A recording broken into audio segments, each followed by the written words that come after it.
Hello friends, எல்லாருக்கும் வணக்கம். நான் அர்ஜுன். என்னோடய ஸ்கூல் ஃப்ரெண்டு பேர் விஷாலி. 2 பேரும் 12th வரைக்கும் ஒன்றா தான் படித்தோம். ரொம்ப க்ளோஸ் ஃப்ரெண்டு. அதனால் விஷால் வீட்டுக்கு கேஷுவலாக போயிட்டு வருவோம். அவங்களோட அம்மா ஆனந்தி, வயசு 40, பார்க்குறதுக்கு 30 வயசு மாரியே இருப்பாங்க. ஆனந்தியோட விஷாலோட அப்பா சென்ட்ரல் கவர்மெண்ட் வேலை பார்க்குறதுனால அவருக்கு ட்ரான்ஸ்ஃபர் அடிக்கடி இருக்கும். அதனால் அவங்க கிராமத்தில் இருந்து டவுனில் நிலம் வாங்கி வீடு கட்டி அங்கேயே செட்டில் ஆகிட்டாங்க. ஆனந்தி ஹவுஸ் ஒய்ஃபாக வீட்டிலே இருக்காங்க. நானும் விஷாலையும் ஸ்கூலிங் முடிச்சுட்டு நான் பக்கத்தில் இருக்கிற ஆர்ட்ஸ் காலேஜில் சேர்ந்துட்டேன். விஷாலி ஹாஸ்டலில் தங்கி படிக்க போயிட்டேன். ஃபஸ்ட் இயர் சேர்ந்ததுக்கப்புறம் ஃப்ரெண்ட்ஸ் கூட ஜாலியாக இருக்க ஆரம்பித்தோம். அப்போ தான் 90களில் சைட் அடிக்கிறத பற்றி பேசிகிட்டு இருக்கும்போது எனக்கு ஆனந்தியோட ஞாபகம் தான் வந்தது. மனசில் அப்படி ஒரு கிளிகிழிப்பாக இருந்தது. அதே சமயத்தில் குற்றவுணர்ச்சியாக இருந்தது. ஃப்ரெண்டோட அம்மாவை இப்படி நினைக்கிறோம்னு. பட் என்னால் அதுலேருந்து வெளியாக முடியல. அதனால் விஷால் இல்லாத நேரத்தில் அவங்க வீட்டுக்கு போக மாட்டேன். விஷாலி லீவுக்கு வந்தப்போ எனக்கு ஃபோன் பண்ணி வர சொன்னான். நானும் போனேன். என்னால் அவங்கக்கிட்ட அவங்க அம்மாக்கிட்ட நார்மலாக பேச முடியல. கொஞ்சம் ஒரு சங்கடமாகவே இருந்தது. அப்படியே விஷாலிட்டையும் பேசிட்டு ஆனந்திட்டையும் பேசிட்டு கிளம்பிட்டோம். போயிட்டு ஒரு 10 நாளில் ஆனந்தி என்னை கால் பண்ணி வீட்டுக்கு வர சொன்னான். நானும் போனேன். என்ன ஆண்டி ஃபோன் பண்ணி வர சொன்னீங்கன்னு கேட்டேன். இல்லைடா பிரியாணி செஞ்சேன், உன்னை சாப்பிட கூப்பிட்டேன் அப்படின்னாங்க. நானும் சரின்னு சொல்லி உட்காந்து பிரியாணி நல்லா ஒரு கட்டு கட்டிட்டு கிளம்பலாங்கிறப்ப தான் ஹாலில் உட்காரு, ஃப்ரூட் மிக்சர் செஞ்சு எடுத்துகிட்டு வரேன்னாங்க. நானும் எதுவும் சொல்லாமல் போய் ஹாலில் உட்காந்தோம். அவங்க ஃப்ரூட் மிக்சர் எடுத்துகிட்டு வந்து கொடுத்தாங்க. குடிச்சிட்டு இருக்கும்போது ஏன் முன்ன மாதிரி என்கிட்ட சரியாக பேச மாட்டேங்கிற அப்படின்னாங்க.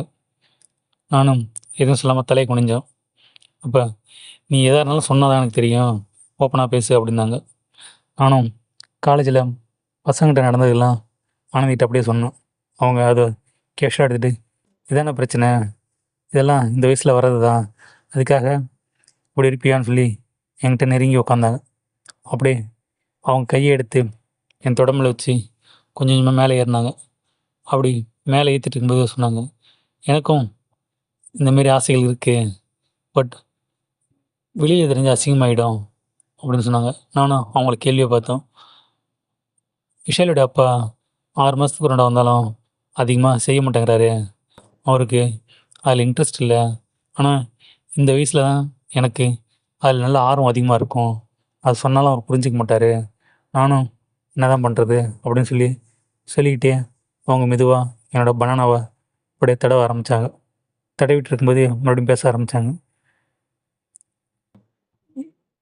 இப்போ நம்ம 2 பேரும் செய்கிறது தப்பாக இருந்தாலும், பட் என்னோடய உணர்ச்சிகளுக்கு நான் மதிப்பு கொடுக்கணும். அதனால தான் நீ கேட்டதும் எனக்கு எந்த ஒரு ஆச்சரியமும் இல்லை. இந்த சந்தர்ப்பத்தை பயன்பட்டு உங்கள்கிட்ட எப்படி இருக்கலான்னு தான் தோணுச்சு, தவிர உன் மேலே எனக்கு கோவம் வரலன்னு சொல்லி அப்படியே என்னை பனானாவை எடுத்து நல்லா குலுக்க ஆரம்பித்தாங்க. குலுக்கிட்டு இருக்கும்போதே உங்கள் அங்கிள் எனக்கு பனானாவே சாப்பிட தரமாட்டாங்காரு, அதனால் ஃபஸ்ட்டு நான் பனானாவை சாப்பிட்டுக்கிறேன்னு சொல்லி அப்படியே நல்லா சாப்பிட ஆரம்பித்தாங்க. சாப்பிட்டு முடித்ததும் என்னடா அப்படியே பார்க்குற கேட்டாங்க. இல்லை, நீங்கள் உங்களுக்கு தேவையான பனானாவை எடுத்துட்டீங்க, எனக்கு தேவையான மேங்காவும் ஆரஞ்சும் தரமாட்டீங்களே அப்படின்னா. அவங்க லேசாக தோலை தட்டி வா உனக்கு இல்லைன்னு சொல்லி ரூமுக்கு கூப்பிட்டு போயிட்டு அவங்க எனக்கு திகட்ட அவங்களோட மாம்பழத்தையும் ஆரஞ்சு பழத்தையும் நல்லா கொடுத்தாங்க.